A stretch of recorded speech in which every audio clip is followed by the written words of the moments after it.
많은 투자자가 자주 접하는 시나리오를 하나 생각해 보죠. 장기 투자를 계획하고 포트폴리오를 만들 때 금융회사의 PB나 심지어 로보 어드바이저도 장기 투자를 위한 포트폴리오를 생성하는 데 있어서 아주 기본적인 가정을 바탕으로 하고 시작합니다. 이는 각 자산의 미래 수익률에 대한 가정인데 금융 용어로는 Long-Term Capital Market Assumption CMAS라고 합니다. 개인 투자자가 자주 접하는 시나리오를 예시로 들었지만 사실 CMAS는 국민연금처럼 엄청나게 큰 기관 투자자들에게도 포트폴리오 형성과 함께 자산 운용을 위해 가장 기본적으로 정해야 하는 일입니다. 더 나아가 칼퍼스 등 세계적으로 유명한 공적 연금을 다루는 해외 기관들은 CMAS를 바꿀 때마다 공개합니다. 물론 자주는 아니고 몇 년에 한 번 정도로 바뀝니다. 오늘은 아시아 태평양, 유럽, 중동, 남미 등 25개 지역에서 약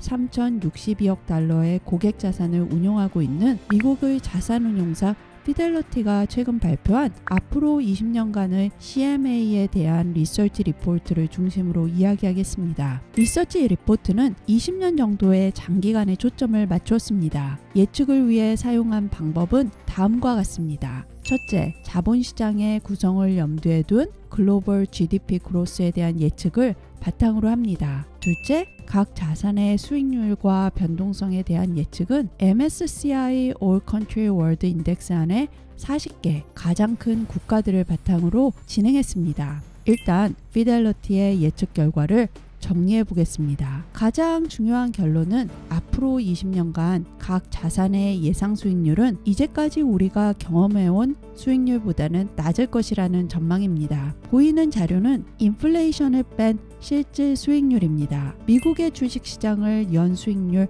3.1%로 예상하고 있습니다. 미국을 제외한 다른 선진국들은 4.2%, 더 나아가 이머징 마켓의 경우 4.7%의 수익률을 예상합니다. 이미 현재 주식시장이 고평가되어 있다, 아니다를 두고 많은 논란이 있기는 하지만 최소한 피델러티의 리포트는 여전히 이런 상황 하에서도 인플레이션을 제외한 주식의 연평균 수익률을 채권보다는 훨씬 높게 보고 있습니다. 예상 연수익률 뿐만이 아니라 예상 연 변동성을 고려했을 때 역시 채권의 매력도를 주식보다 훨씬 낮게 측정하고 있습니다. 그럼 조금 더 깊게 들어가서 이런 결론을 내리게 된 배경에는 어떤 근거가 있었는지에 대해 이야기해 보겠습니다. 우선 가장 중요한 요소였던 경제성장입니다. 여기에는 많은 국가의 인구구조, 디모그래픽 트렌드가 전과 같은 경제 성장을 예측할 수 없는 방향으로 변화하고 있다는 점이 고려되었습니다. 세계 주요 국가의 인구는 엄청나게 빠른 속도로 늙어가고 있습니다. 이런 인구 구조는 생산을 효율적으로 할 수 있는 잠재적인 프로덕티비티 포텐셜 역시 줄인다는 가정을 했습니다. 두 번째, 경제와 관련된 아주 중요한 요소는 인플레이션인데 향후 20년간의 인플레이션은 지난 시간에 비해 낮을 것이라고 가정했습니다. 리포트에서는 가장 큰 이유로 각국 중앙은행이 인플레이션을 목표한 수준으로 유지하기 위해 금융정책을 쓴다는 점을 들었습니다. 이러한 사실에 근거해 미국의 경우 실질 경제성장은 1.7% 그리고 인플레이션은 2%로 예측해 전체 명목 성장을 3.7%로 예상합니다. 그럼 다음 단계로 각 자산의 예상 수익률과 예상 변동성은 무엇을 바탕으로 계산 및 예측되었는지 아주 간단히 정리하겠습니다. 주식은 기업 생산성, 시장 구조, 레버리지, 가치평가 등 4가지 요소를, 채권은 소버린 수익률, 수익률 곡선, 신용 품질, 가치평가의 4가지 요소를 수익률과 변동성을 예측하는 데 사용했습니다.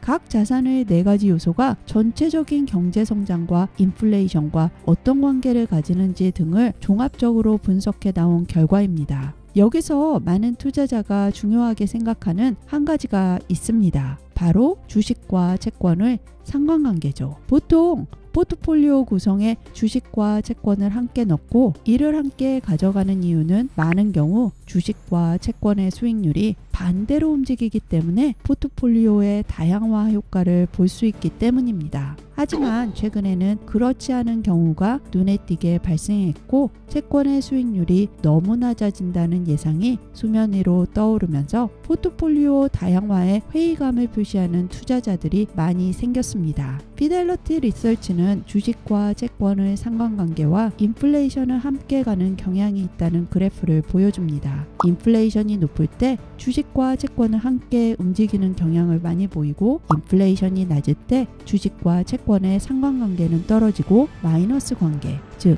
반대로 움직이는 경향을 보인다는 거죠. 이러한 분석 결과와 향후 20년간 인플레이션이 낮을 것이라는 예상을 반영한다면 여전히 채권을 함께 가져가면서 포트폴리오 다양화를 추구해야 한다는 결론을 낼 수 있습니다. 장기 투자를 결정하는 데 있어서 CMA를 정하는 일은 굉장히 중요합니다. 오늘은 그 예로 피델리티 리서치를 보고 이야기를 진행했는데요. 이는 개별 금융기관이 내놓은 예측이라는 점을 다시 한번 강조합니다. 한 가지 정보만을 가지고 투자를 결정해서는 안 된다는 점을 다들 잘 알고 계시리라 믿습니다.